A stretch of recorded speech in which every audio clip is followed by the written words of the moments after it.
भारत सरकार द्वारा कुछ महत्वपूर्ण बदलाव किए गए हैं, या ऐसा कह सकते हैं कि कुछ ऐसी भाषाओं को मान्यता दी गई है जो अब भारत में शास्त्रीय भाषाएं कही जाएंगे।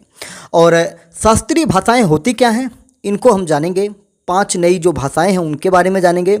शास्त्रीय भाषाओं को और कौन कौन भाषाएं हैं जिनको अभी तक दर्जा दिया गया है, सब कुछ आपको बताने की कोशिश करते हैं। थोड़ी सी हम आपको शुरुआत में बता दें कि किस प्रकार से सरकार ने सारी चीज़ें की हैं।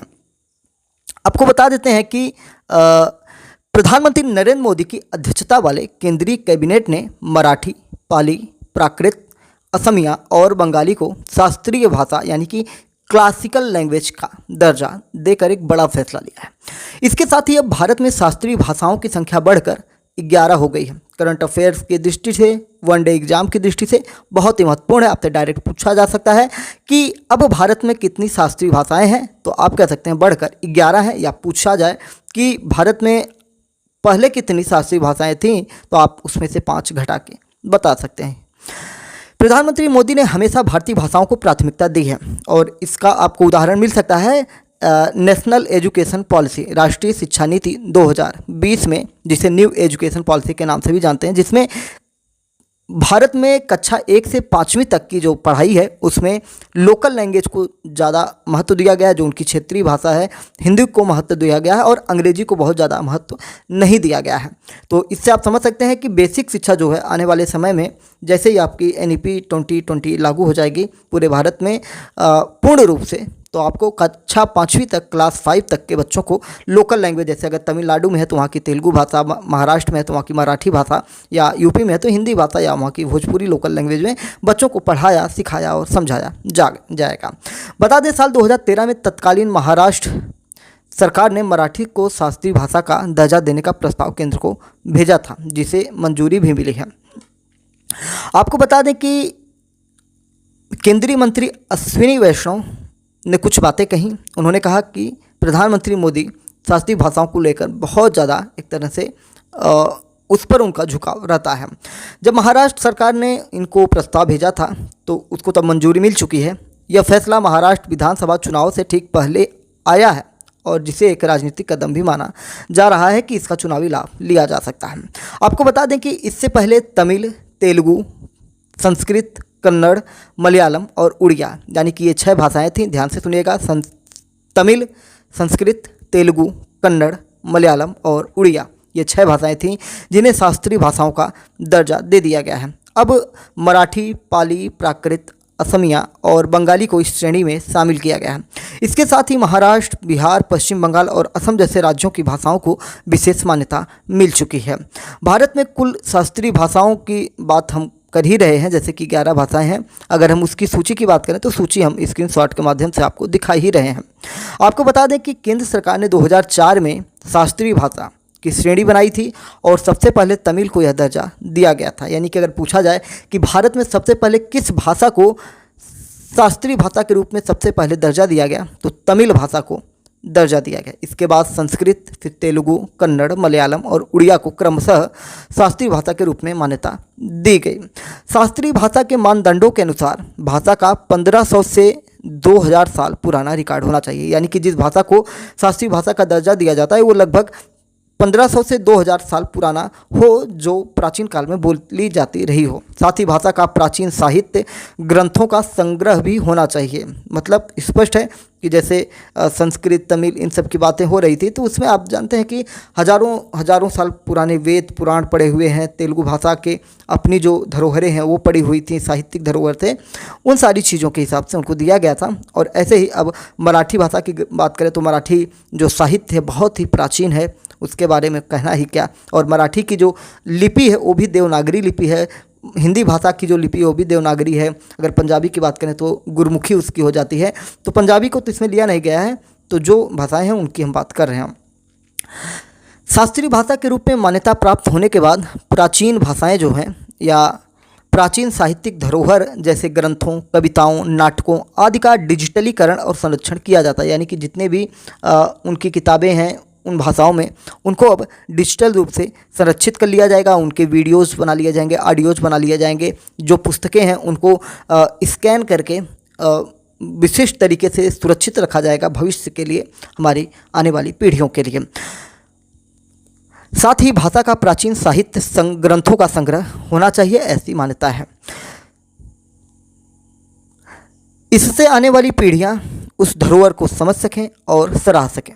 शास्त्रीय भाषा का दर्जा मिलने से उस भाषा और उसकी संस्कृति या उसकी सांस्कृतिक विरासत के प्रति समाज में जागरूकता और सम्मान दोनों बढ़ता है। साथ ही उस भाषा के दीर्घकालिक संरक्षण और विकास को भी गति प्राप्त होती है। कुछ और महत्वपूर्ण जानकारी आपको दे दें कि जैसे कि अगर शास्त्रीय भाषा अगर कोई भाषा बन जाती है तो और क्या क्या चीज़ें हो सकती हैं, क्या भविष्य में इसके लिए कार्यक्रम हो सकते हैं, उसको आपको बताएं, या शास्त्रीय भाषा घोषित किए जाने के बाद क्या संभावनाएं बढ़ जाती हैं। तो जैसे केंद्रीय शिक्षा मंत्रालय घोषित शास्त्रीय भाषाओं के लिए राष्ट्रीय पुरस्कार भी स्थापित करता है। शास्त्रीय भाषाओं को बढ़ावा देने के लिए एक विश्वविद्यालय या केंद्र स्थापित किए जाते हैं, या मंत्रालय शास्त्रीय विश्वविद्यालयों में शास्त्रीय भाषा के लिए एक समर्पित पीठ भी स्थापित करता है। भाषाओं को शास्त्रीय भाषाओं के रूप में शामिल करने से विशेष रूप से शैक्षणिक और अनुसंधान रिसर्च क्षेत्रों में रोजगार के महत्वपूर्ण अवसर भी पैदा होते हैं। इसके अतिरिक्त इन भाषाओं में प्राचीन ग्रंथों के संरक्षण, दस्तावेजीकरण और डिजिटलीकरण से संग्रह होता है। अनुवाद और प्रकाशन और डिजिटल मीडिया में नौकरियां पैदा हो जाती हैं। अगर जैसे कि हमने आपको बताया कि मानदंड की हमने आपको बात बताई कि 2000 से 1500 से 2000 वर्ष पुराना होना चाहिए। साथ ही साथ भाषा में प्राचीन साहित्य ग्रंथ होने चाहिए, ये भी हमने आपको बताई। भाषा में साहित्यिक परंपरा मौलिकता होनी चाहिए, किसी अन्य भाषा समुदाय से उधार नहीं ली गई हो, यानी किसी भाषा से की हुबहू कॉपी ना की गई हो। शास्त्रीय भाषाएं और साहित्य अपने वर्तमान स्वरूप से भिन्न हो सकते हैं। शास्त्रीय भाषा और उसके बाद के रूपों या उसकी शाखाओं के बीच एक विसंगति भी हो सकती है। जैसा कि हमने आपको बताया कि जो 6 भाषाएं पहले शामिल की गई थी, अगर हम उनके डेट की बात करें तो डेट भी हम आपको स्क्रीनशॉट के माध्यम से वहाँ पे दिखा रहे हैं।